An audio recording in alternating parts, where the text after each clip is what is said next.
Well, I am running a little behind. Um, but hey, let's get this started. I got to, yeah,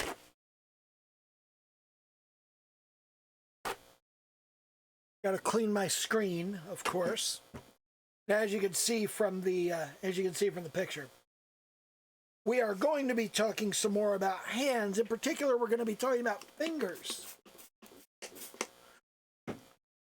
I feel like I have a pretty good understanding of the palm of the hand. But the palm of the hand isn't the thing that you really need to worry about. So, well, let me finish cleaning my screen real quick here, and then I will toss that away, put that away, and we'll get ready so I can start the stream. Let me run over to the Discord, jump on into the voice chat. There we go. And we'll share my screen, come down to the windowed projector, and go live on that. And there we go. Now, of course, you're definitely watching this on YouTube because there's nobody in the stream yet. Because my stream starts up at random, unannounced times. Not really, around 11 o'clock Saturday night, but it's around that time. And while I do typically tend to show up a little early, it's not like right on the fucking dot. Anyway, I'm a little early. Other people may show up. They won't. I'm pretending. I'm pretending people show up to my streams. Nobody shows up to my fucking streams. So you're watching this on YouTube. So, do a little YouTube dance. Like, comment, subscribe, hit the little bell icon. Do all of that bullshit. Tell YouTube what you think of this video. So anyway, what I've been thinking about a lot. What a time for my eye to act up on. Ugh. So what I've been thinking about this week, and it has mostly just been me thinking. What I've been thinking about is the fingers.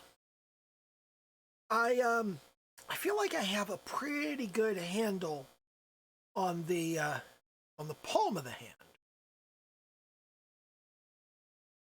So the palm of the hand is pretty well worked out. Here's your thumb over here, and here's the wrist over here.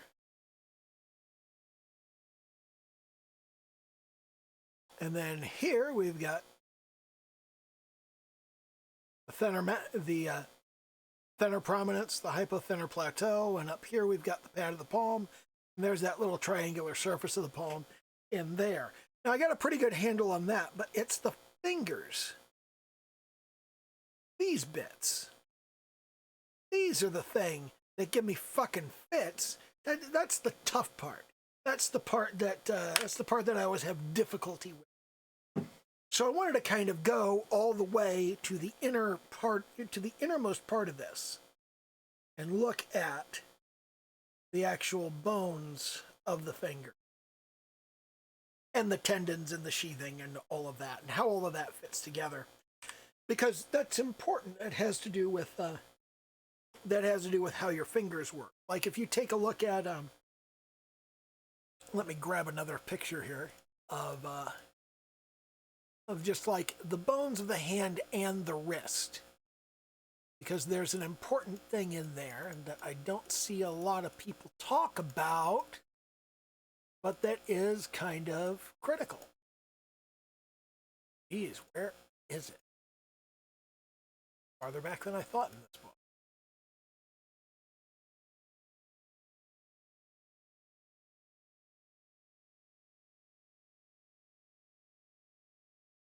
Is that it? No, it doesn't. Okay, so I need something that actually shows the bones of the wrist. It should be right around here, really. Where is... Jeez.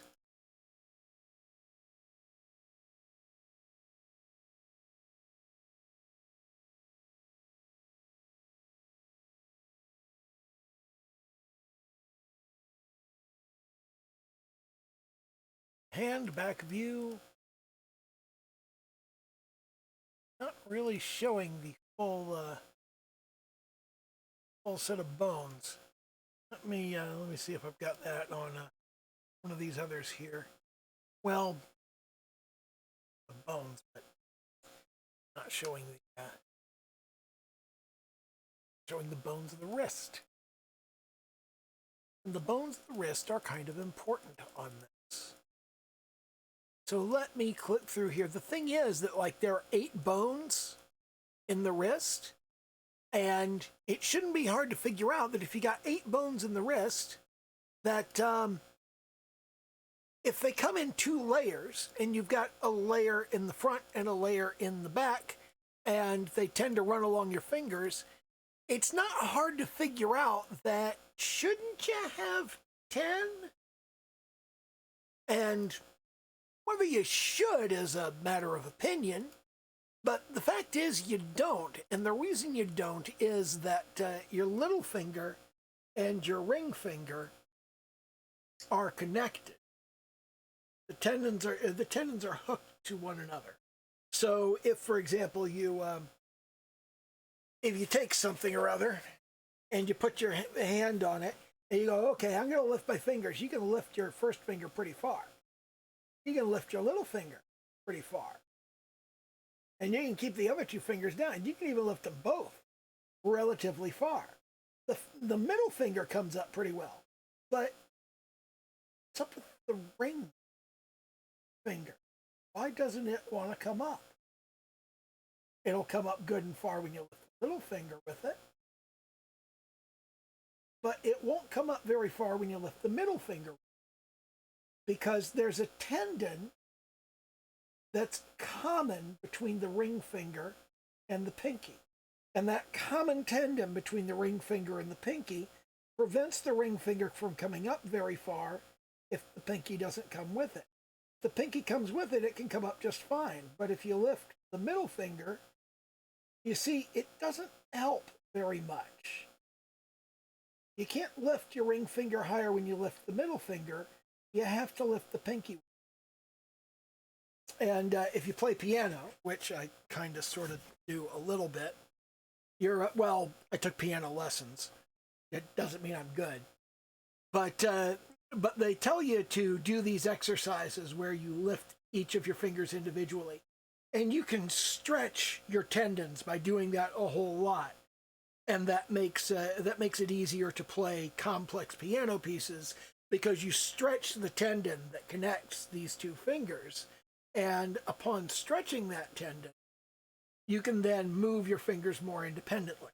And there are exercises that help you learn to do that. But that's one of the reasons that when people are out there and they're doing stuff with their hands, it's common for the forefinger to be doing its own thing and the rest of the fingers to be kind of working as a unit, working as almost like a mitten. And if they do split apart, typically it's the middle finger that splits off all by itself, or it's the little finger that's kind of left hanging. It just kind of floats there. There's no real strength to the little finger, so it really depends on what's going on. If you're just kind of messing around and you don't need the strength of your hand, typically the ring finger is going to hang out with the little finger. But if you're trying to use your hand for something that requires strength, you want your ring finger involved because it's going to provide more strength. And then the little finger is just off doing its own thing. You're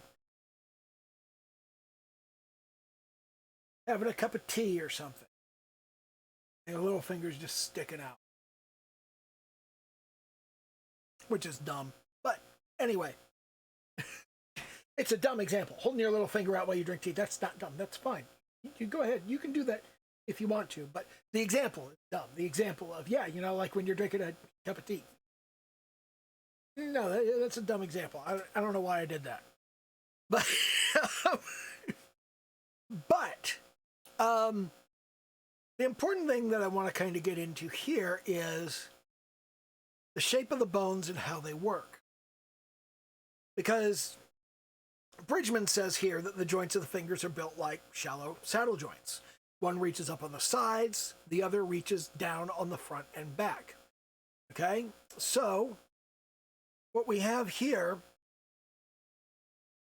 is this kind of concave bit of the bone here, and then there's a convex bit here. But from the side, okay, from the side of that bone, this is the convex shape that the other knuckle turns on. The thing is that there's kind of a groove here. So while this part of the knuckle is curved up and underneath like this, so as it folds down, it turns around that knuckle there. Kind of ends up shaped like this. While this does rotate down and kind of pivot around, and it is pivoting around, this part of the bone is still concave in the sense that the bone is sitting inside it here. So what you've got is kind of, this is convex, but it's also concave. It's convex in two directions and concave in the other two. Similarly, here's the bone that it fits into, and you can see that it's concave in this direction, but convex in this direction.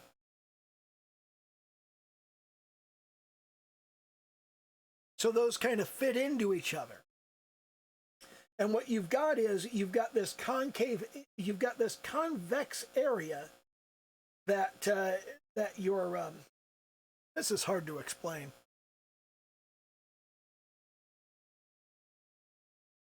Looking at it from the top, you've got this concave bit, but looking at it from the side, you've got a convex bit. Similarly, when you look at this bit right there, in order to fit into that, it's got a little ridge on the bone there. But that ridge, when you look at it from the side, is a concave ridge.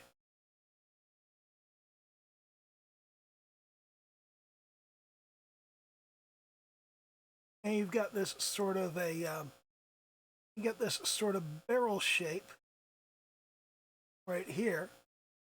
And then you've got a box shape sits underneath of it. And then you've got another barrel up front right there. But the barrel back here is bowed out. You look at it from the top, and you've got this shape. And then as you get to the front, it's got kind of a cup shape to it, up toward the far end. And that's the thing that had really been kind of bugging me all week, is thinking about how that fits together. And you look right here, you can see that you've got the knuckle. The knuckle is a convex shape.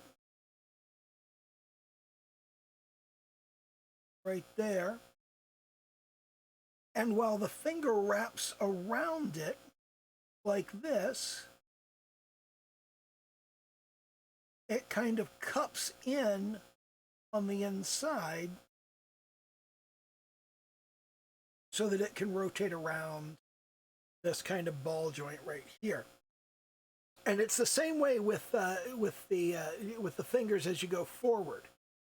That ridge kind of stops them from moving side to side. Your thumb has a true saddle joint, which is kind of beveled this way, beveled that way, like a Pringle.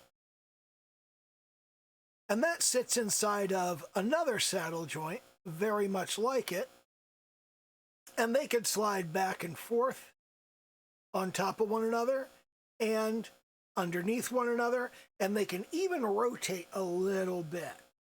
Not a whole lot, but a little bit.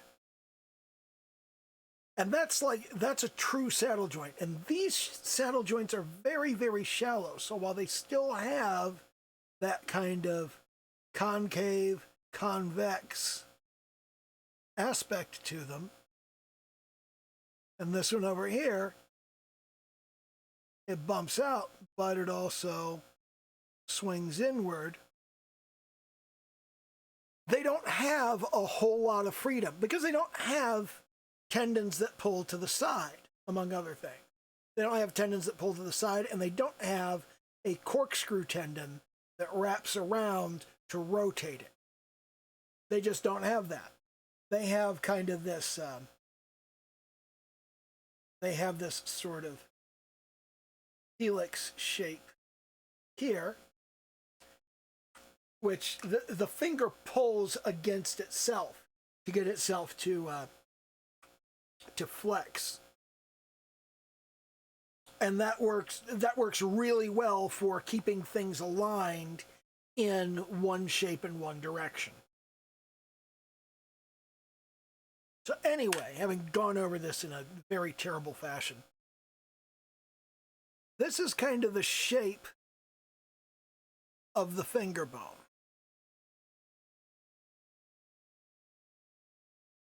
This is the side toward the knuckle, and this is the side toward the end of the finger. And it just repeats past that. And you've got this kind of clover shape at the end here where it fits around the knuckle. You've got a lot more freedom to move side to side at the knuckle. Your finger doesn't typically move side to side there. And then here, these are not wrapped around the sides quite as much, but they have this sort of, they still have that kind of clovery feel to them, but from the top, you've got this kind of ridge that runs down the middle, like so. Now, I don't know how useful this is to anybody, because I'm personally interested in knowing this, because I'm sitting here going, how exactly does this work? And you've got this sort of internal beam. You've got a sort of a structure where it's a barrel, and embedded in that barrel is a square beam. And that square beam is flat on the top, curves in a little bit, widens out a bit, and then at the bottom it's curved in again. You've got kind of this shape to it. So it's sort of like a square with all of these concave sides, but the top isn't as concave, it's just flat. So you start flat and you just kind of go in there, and all of the meat of your finger kind of wraps around that, okay? All of that is the meat of your finger in there. And then around here you have the skin. And that skin, of course, goes over top of all of this. And here you've got your you've got your various tendons. And you've got the tendon here that moves your farthest joint. This tendon will pull on the end of your finger there. This tendon, this is for extension. This pulls upward, okay? And this doesn't really have a whole bunch of pieces. You just sort of resist with the tendons underneath. You've got this tendon that grabs the outermost bit, and you've got this one right here that also kind of grabs the outermost bit from underneath, okay? And then here you've got the bit that grabs the middle, and over here you've just got the bones, okay?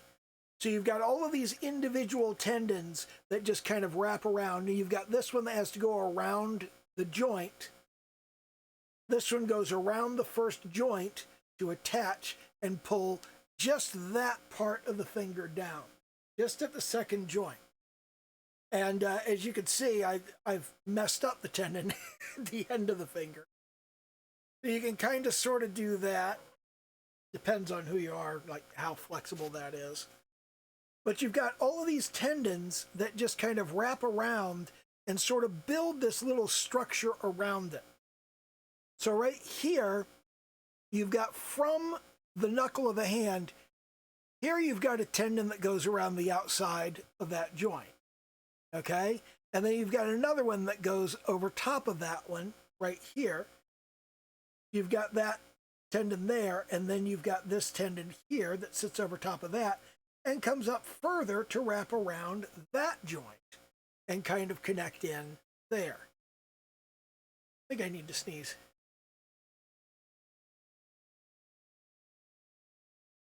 Don't you hate it when you feel like you need to sneeze, but not 100% certain the sneeze is going to happen? I'm just going to blow my nose.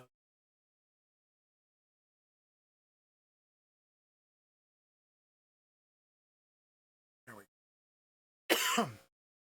So anyway, the bone of the hand over here has this kind of barrel shape, and that's bowed inward at the end closest to the body, and it's bowed outward at the end farthest from the body.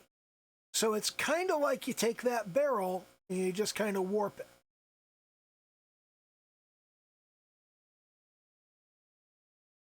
And then in between that, you've got this kind of beam shape. And that beam shape is narrower on the top, wider on the bottom, and kind of concave up in there. And that structure is just, that's for all of the meat to wrap around, and you've got room for all of your tendons to pass through and wrap under and connect and all of that. And then you've got fatty tissue that wraps up around that and pads it. So you've got a kind of fat pad there, and then you've got skin that goes over top of that. And that's your structure. That's how that fits together. Now, what's not immediately obvious, I'm going to turn off the reference here. It's not immediately obvious is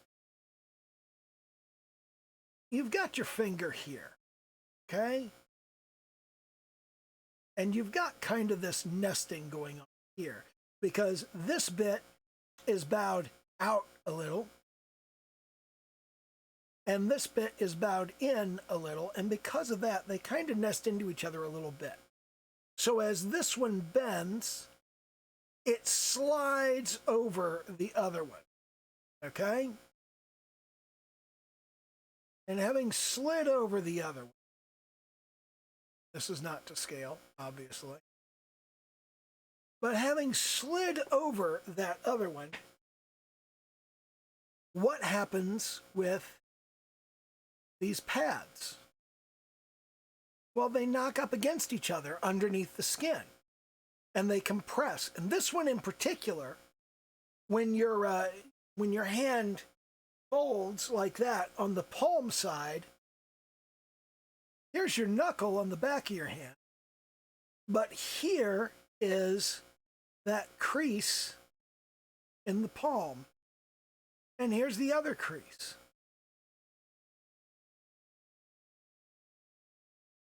So when this folds down, it creases in the middle right there. So while you've got 3 pads of flesh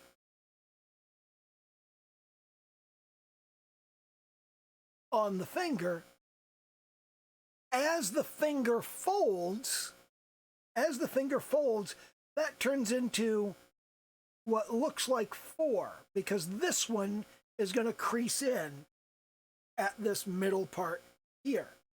And you can see that additional wrinkle in the middle of it, right there. Get some decent, you can see there's a crease right there and a crease right there. That crease leads up to the knuckle, and this crease is that bit of the palm that has the wrinkle in it. So you're going to crease there, and you're going to crease here, and they're going to have slightly different angles. So when that folds in, when that folds into the hand, here's the end of your hand. When this folds in right here, it's compressing some meat there and some meat there. Okay? And then here's the next bit. And here's the last bit here.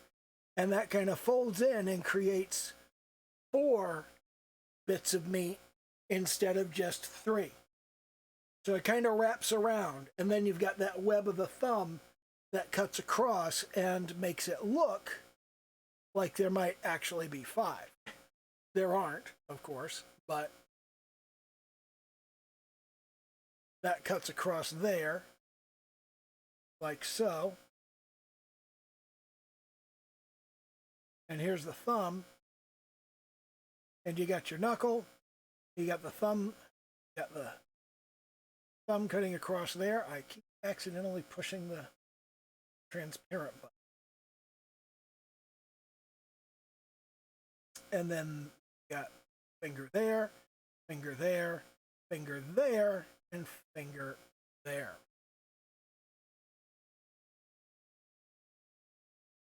And all of that kind of fits together. This is a terrible lesson. I'm doing a very bad job on all of this. But if you just kind of draw all of this together,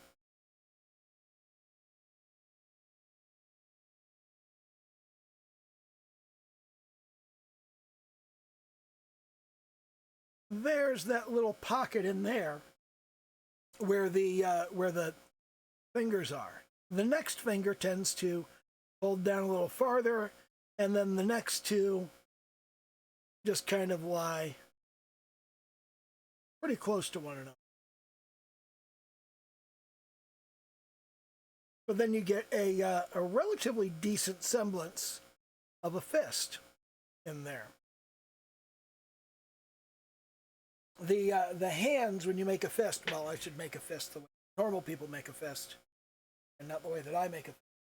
But the hand kind of fans out like this, and I've actually done this kind of backwards there. But when you look at it, you can see that the knuckles fan out. The knuckles kind of you look at it from the thumb side, and you make a fist. You can see that all of the you can't really see it. I'm doing a bad job here. Yeah, you can see that. You can totally see that. It really depends on the camera angle, and I'm not doing a very good job here, and I haven't actually done a very good job of drawing where the thumb goes, because the thumb doesn't go across the very end. It goes across the second knuckle, of course. The first knuckle, there's the second knuckle, and the thumb goes across those.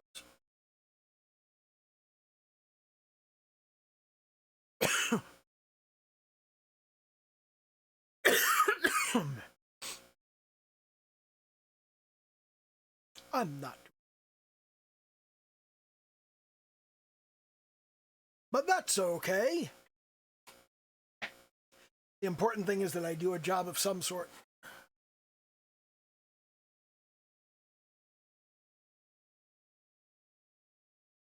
I don't have to be good at this yet. I just have to keep doing it.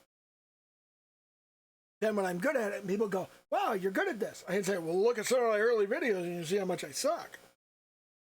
And now they can look back at this and go, wow, you really did suck. And then if they're starting a YouTube channel, they don't feel so bad. Like, at least I'm better than this dumbass.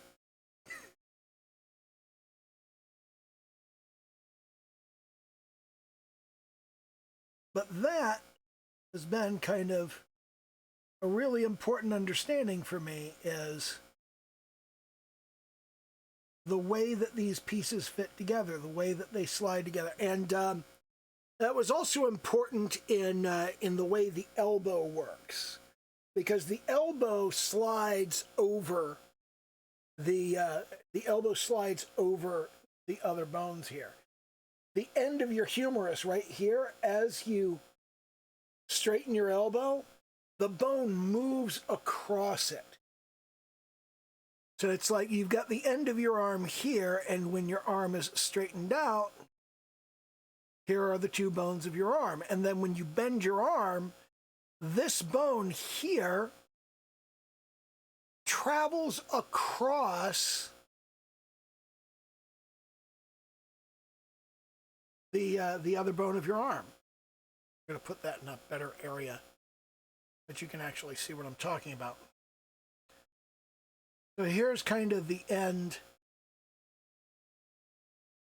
of your arm bone over here. And you've got your forearm right here.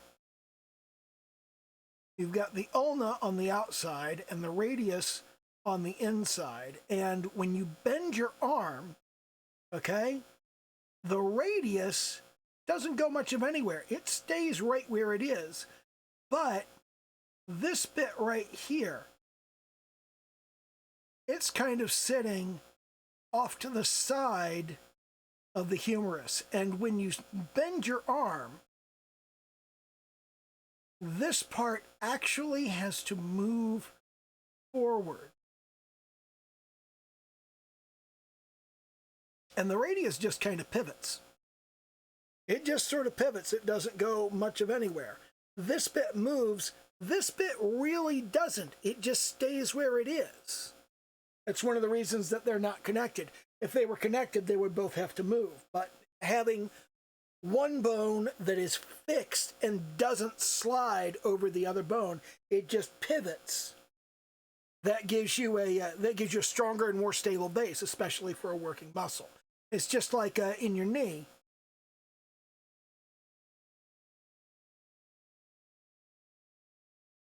You got the tibia up front, you've got the fibula in the back, and then you've got the patella, the kneecap, is connected to the tibia, and then you have the femur, which kind of sits in there. And when you bend your leg, the femur actually rotates against the tibia. The fibula pretty much stays where it is, it just pivots. But the head of the femur will actually slide along the tibia. And that's important because that means that the muscles that are anchored up here need to stretch to get down there. Whereas when this straightens up, they're going to sort of bunch up because you're pushing this soft muscle tissue against that area, and it bunches up in bags a little bit. It doesn't really bag, it just bulges. So when the knee is bent, it looks less muscular.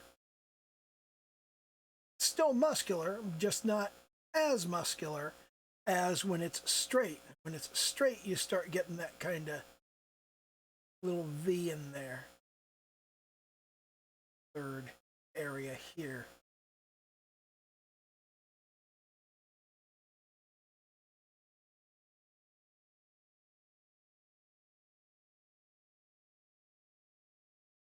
And you get all of that fancy stuff. If you read comic books, you know what I'm talking about.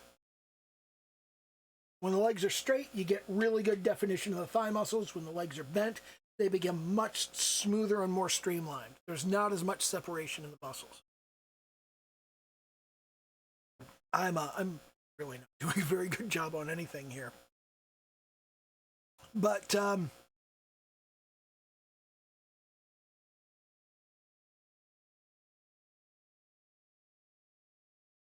this form is very, very important.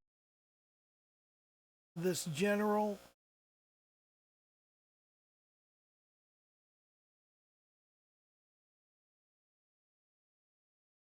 form of how the joints fit together in your finger.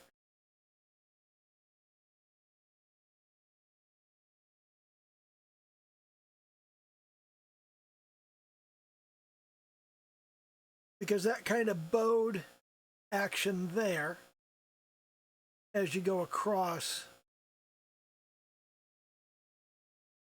the hand.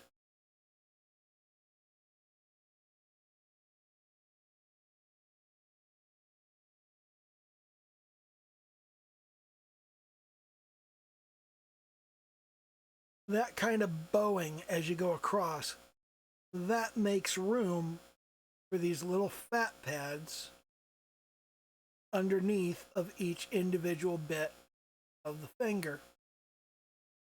And then here you've got one that runs up to the palm, and then you've got the rest of the palm here. All of this sits under the skin. Here's the fingernail right there.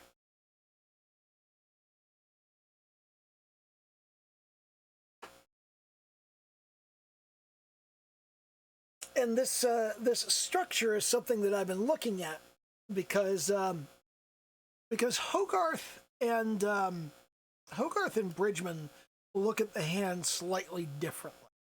You can see that that Hogarth kind of breaks everything down to very engineering sort of shapes, while Bridgman is very concerned with keeping everything very organic.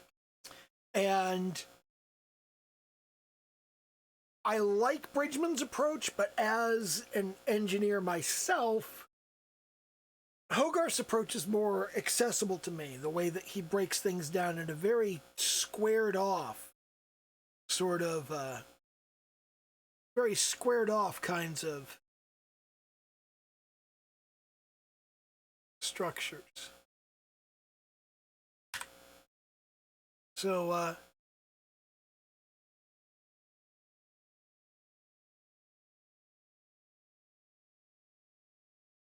by simplifying them down to this kind of shape here, Hogarth makes it easier for me to understand how these things fit together.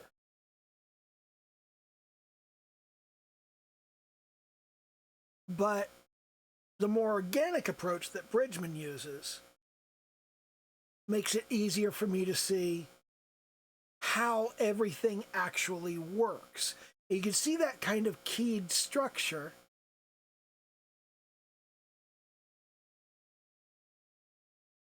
that allows the joint to move in a rotational way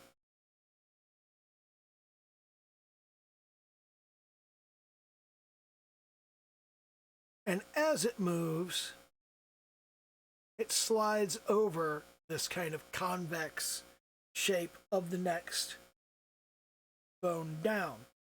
Because you can see here, that's convex, that's convex, that's convex. This slides around, that slides around. So you've got kind of a cup down on this end and a dome down on this end. But the kind of barreled shape and I-beam through the middle, that's been very helpful to me looking at that and understanding that this curve and the shape of that. You can see here that we've got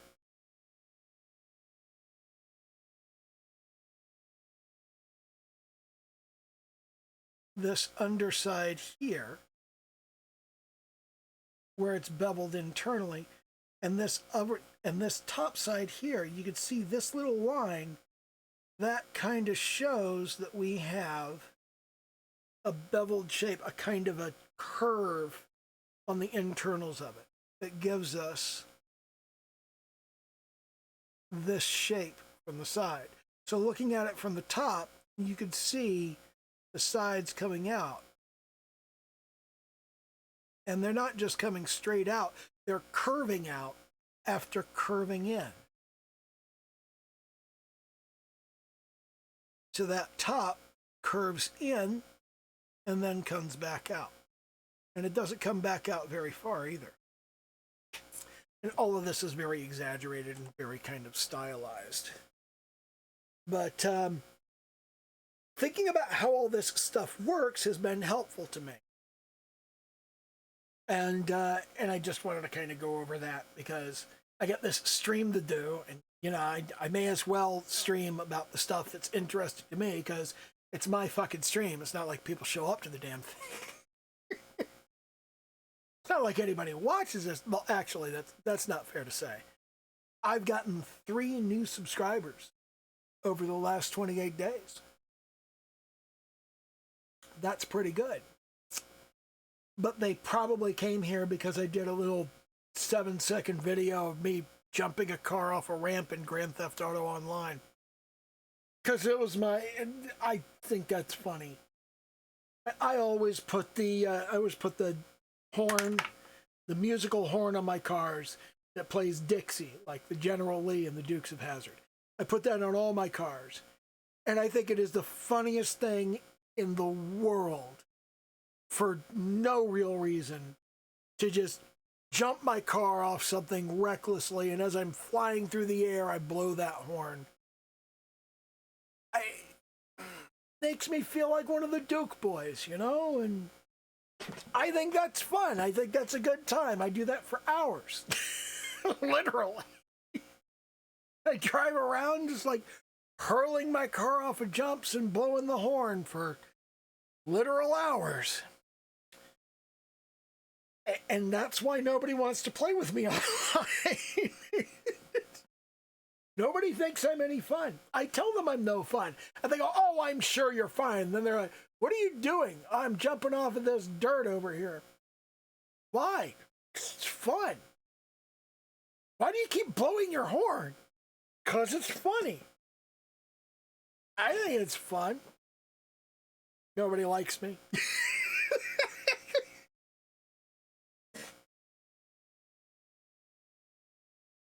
But yeah, that's my idea of a good time. And just drive cars fast.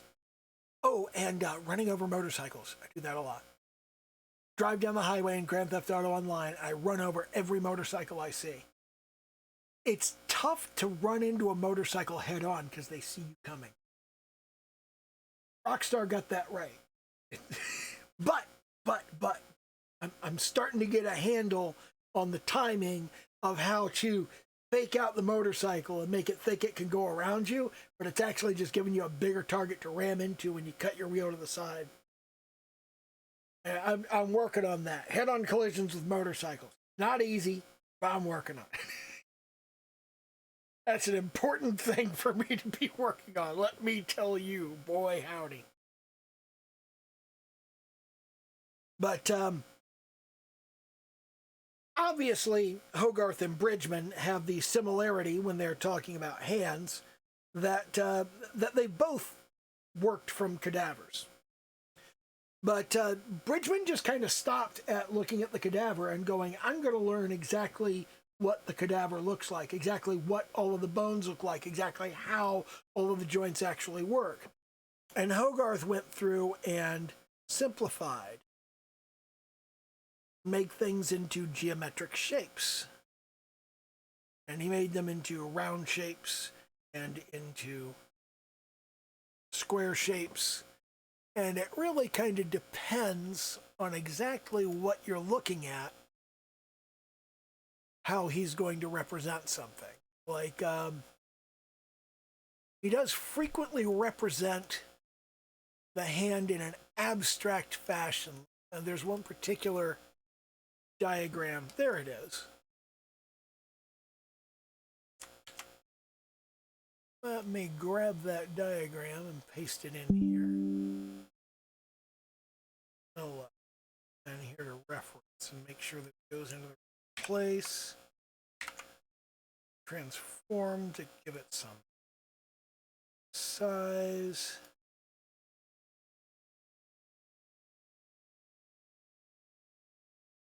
And turn off that sketch layer. And you can see here that he's used a very sort of, he's used a very stylized kind of, almost an antenna.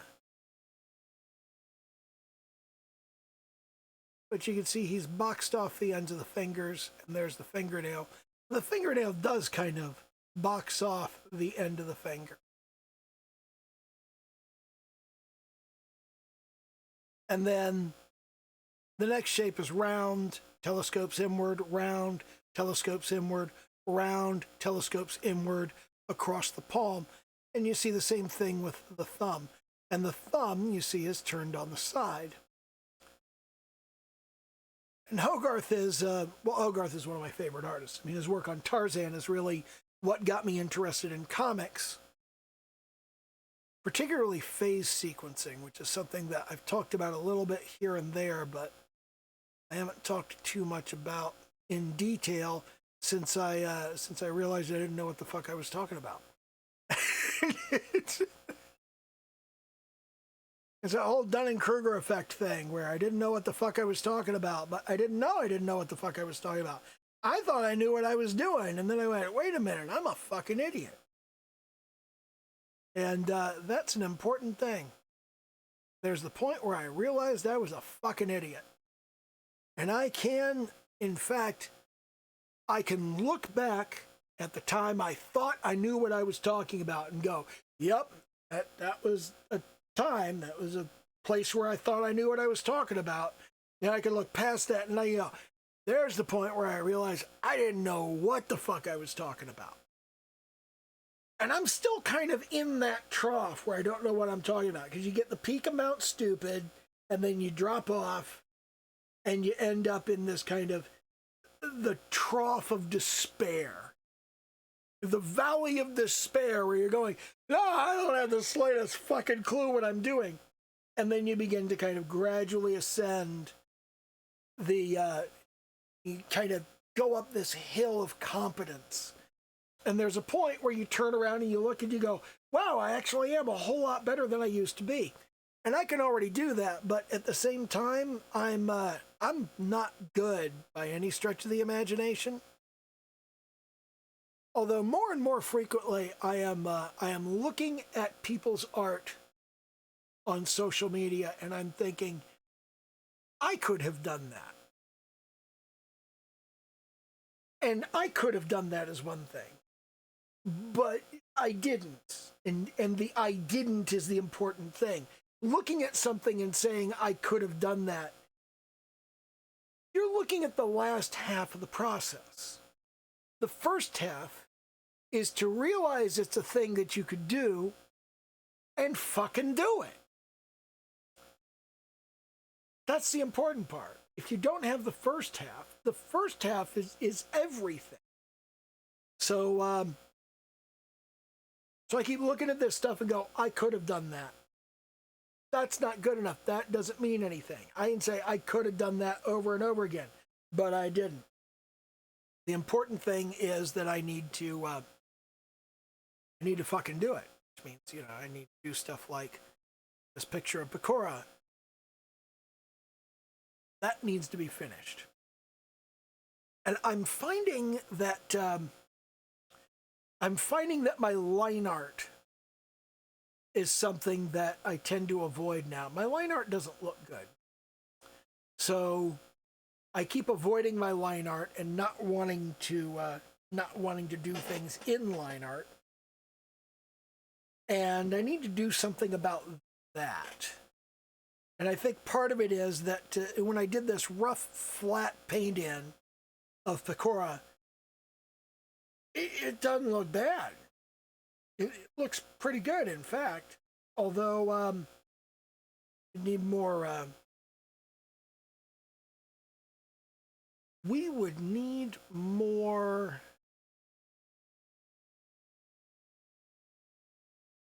contrast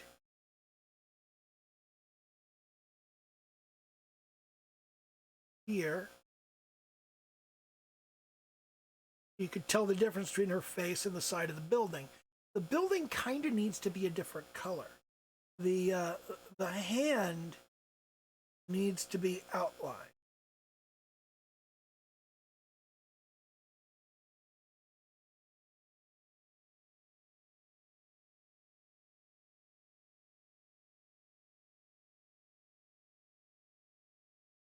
and there needs to be line art on that, which I don't have done because I'm not that good at line art. You can see that if you really zoom in on this, you can see that all of this is just very rough. I just kind of barely did much of anything, and that's not good enough. And I need to step up my game on that.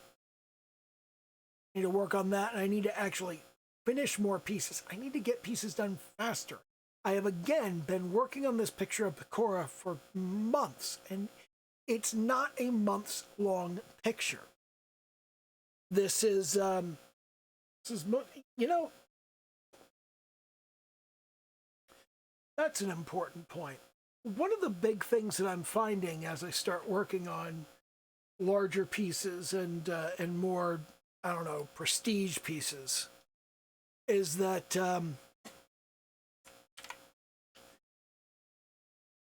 I'm finding that I do not know how to do things that I thought I knew how to do. Like the when you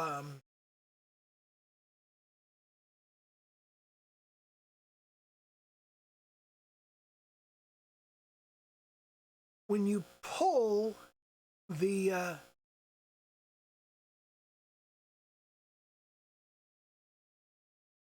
when you pull the line art and the color off of this, and you can see the building, this window isn't very well done. I thought that window was going to be really easy. And no, it was not. It was not easy at all. So I spent a long time on that, and a lot of that was doing it wrong and fixing it. The idea is that now that I've done it wrong and fixed it, next time I won't do it wrong. It won't need to be fixed. I know what doing it right looks like. More importantly, I know what doing it right feels like. So I'll do it right next time. Or at least that's the idea. Because, well, my background in learning anything really complex always comes back to Kung Fu. And my Sifu or my sensei, depending on like which particular martial art I'm learning, but they've always been very much of the opinion that you do something until you get it right, and once you get it right, you know what right feels like. And at that point, you should do it again and go, does this feel exactly the same as doing it right? And if it doesn't, well, you know what it feels like. Fix how it feels. And a lot of the time, you can't articulate what's wrong with something. You can't say what you're doing wrong, but you know you're doing something wrong because it doesn't feel right. You have to back up and keep trying until you manage to make it feel right when you do it. And that's the important thing, really, is to figure out what right looks like and what right feels like, and then just do it right. I don't know how well this is going to work, really. This is the farthest I've backed up on any skill. Usually I have at least moderate training in something before I start trying to push it forward. And I have an instructor or a professor or a mentor who can like help me move forward in that skill. Usually because it's work related. This is the first thing I've tried to learn that isn't work related in like 20 years. Wow, that is insane. But anyway, the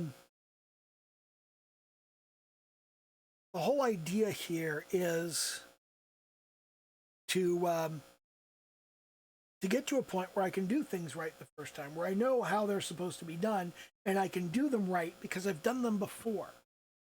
And I've got the one, you know, the curtain call challenge that I did, and that took me 5 months. And now I've got this thing with Pecora, which I've been working on for 2 months, I think, which is a long time, and I wanted to get it done faster than that, but I've also taken weeks off here and there to work on other stuff, like to work on art for the Groping Festival video game. So I'm not too concerned about how long it's taking, but I do need to finish stuff faster and get it out there.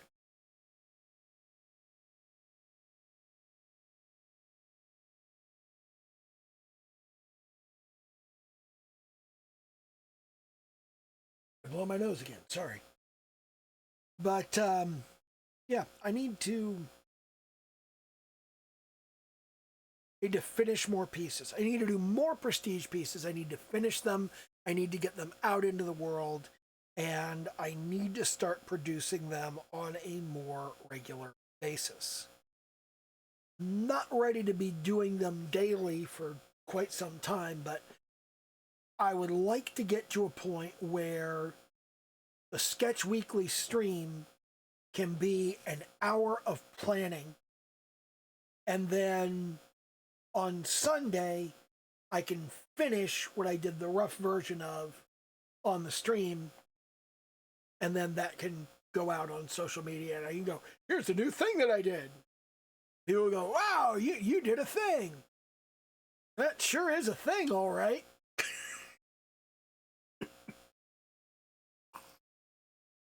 And I think that's gonna push things forward a lot faster and a lot better. But for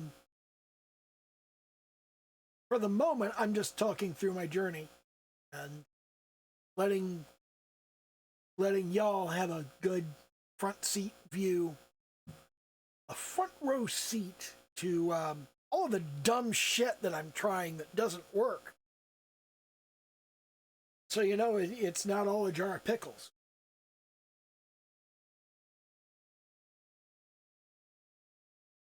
And that's where things are, and that's where they're going. I'm trying to get to a point where Sketch Weekly is not so much going to be, hey, here's a rambling bullshit explanation of what little I know about this subject, but it's going to be actually an hour of meaningful, useful sketching that I can turn into a finished piece within another day. And that'll happen eventually. Not today, but eventually. And wow, that's been about an hour, so that's pretty much the stream. So yeah, again, do the little YouTube dance, like, comment, subscribe. Oh, you know what I forgot to mention is I moved the camera on the stream because I feel like this works better. It looks like, when I'm looking at the picture, it looks like I'm looking at the picture. Because there's the picture. There. You see the picture, right? There's the picture. That direction. So I shuffled things around in my interface because you don't need to see the color wheel. The color wheel is not that important. You'll be able to see that when I put like little palette swatches and whatnot on the image. And the only other thing is the layer properties window, which honestly doesn't have a whole lot of stuff on it that you need to worry about. And I don't use it that often anyway. So yeah, I moved that to make things a little easier, to make things fit together a little better, and I don't know. That's it. That's the stream. So okay, bye.